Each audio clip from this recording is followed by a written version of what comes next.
Hi everyone, my name is Brianna. Welcome back to welcome to my channel. Welcome to Houston Moving Series episode 3. This one is one I did not see coming.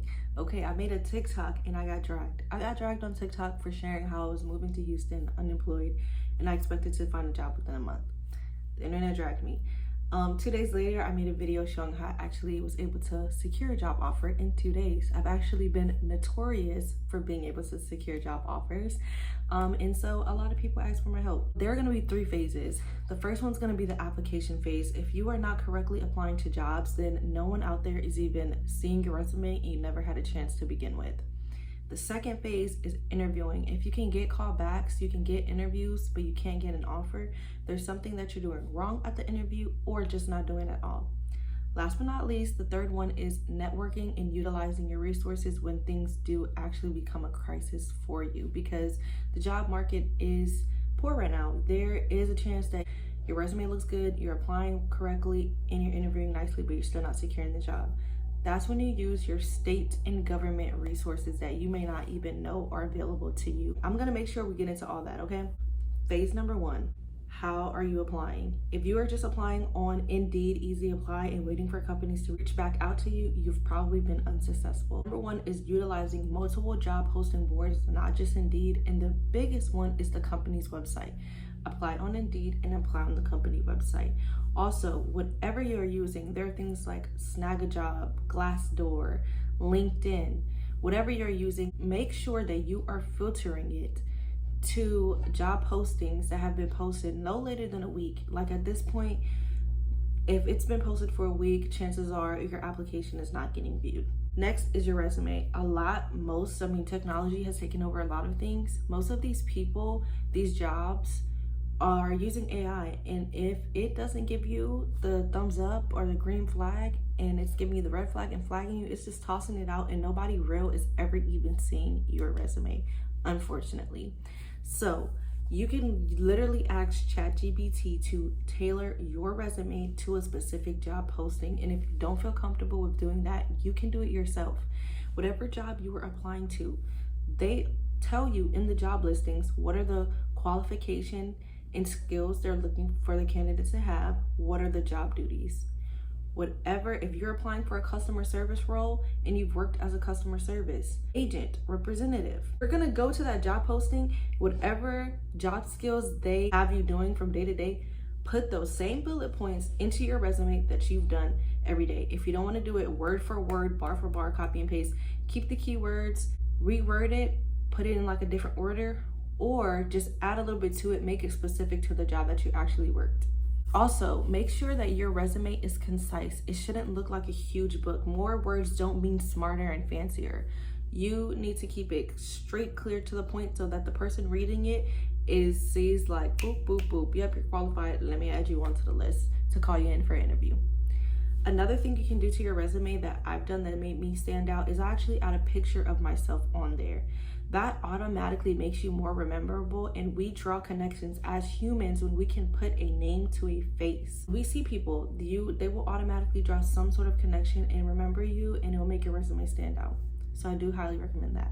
A professional photo, not a selfie with filters on and stuff like that. Like, no, it needs to be a professional grade photo. I'm pretty sure ChatGPT can make it an AI photo for you as well. I had to throw that in there. Lastly, use social media. We follow real people, our friends, family, influencers. We don't really follow a lot of companies on social media, but companies utilize their social media.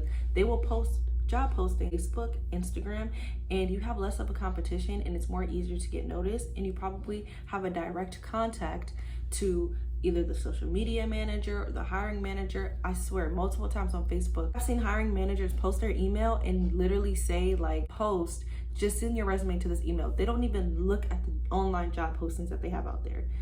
Another thing to beat your competition is go in person. Apply on Indeed, apply on the job company website, and go in and drop off your application. Call, inquire. Those are my tips there. Moving on to the interview phase. So you either are this is the thing. I'm not in these interviews with these people seeing how they talk or conduct themselves, but it has to be in a professional manner. So if you need coaching with this, there are people out there to help you. But the biggest thing is when they ask you the question, tell me a little bit about yourself, they don't give a shit what your favorite color is. That is your time to show and ramble on about all of your qualifications. I mean, keep it straight to the point, especially, let's just say this is a medical assistant position, but one of their biggest skill requirements is phlebotomy, and you have experience in phlebotomy. You want to talk about how you did so many sticks a day, like in phlebotomy, and you did this and that, and you had to multitask on, administrative, the lab work, plus the real life clinic, etc., etc. The next thing that you should be doing in your interview process is when they ask, do you have any questions for me? Always ask them a question. My biggest thing is I will ask, actually, especially if it's HR and not a hiring manager, I will ask, yes, I would actually love to know what's your favorite thing about your job and about the company and how you got started with the company. People love to talk about themselves. And that's another thing. An interview should flow more like a conversation. It makes you feel like you have more of a connection. It makes the other person feel like they have more of a connection to you. Y'all just had a really nice chat. It makes it pleasant. It makes you memorable, especially when they get the chance to talk about themselves, because everybody likes to talk about themselves.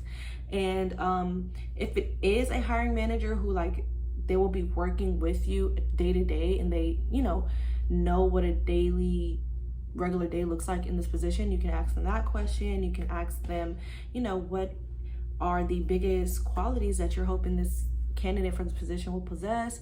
Are there anything you would like to address concerning my previous experience or resume? When can I expect to hear back? I'm so excited. This was awesome. All those things. If you're not doing that, then your interview is ending so quick. If you just bombed those 2 questions, you couldn't tell the recruiter, the hiring manager, HR about your qualifications, and then you didn't have anything else to add on at the end, sorry, you were not memorable, and they told you that they moved on with other candidates. I'm sorry. Last but not least, if you are genuinely struggling, because I see people commenting that they've been on the job search for a year, 5 years, and it just makes me think, okay, you must have a situation to where you don't actually have to work urgently because you're not homeless on the street. I don't know how you've been doing it. So sometimes you do have to pivot. If you have to accept that jobs are not hiring in your specific field or line of work, you need to make yourself and your skills transferable to something else. For example, as a medical assistant, I'm not just applying. I didn't just apply to medical assistant roles. I applied to administrative and clinical. If you want to be an endoscopy technician, a patient care tech, and not just a certified medical assistant, a scheduler, a unit secretary, a patient care coordinator. Maybe let me work at a dentist or choose a specialty, choose a small practice. So you have to know how to network, market yourself. That's the biggest thing. And there are places that will help you do that for free. The government, they have workforce solutions, workforce centers. Just search it up.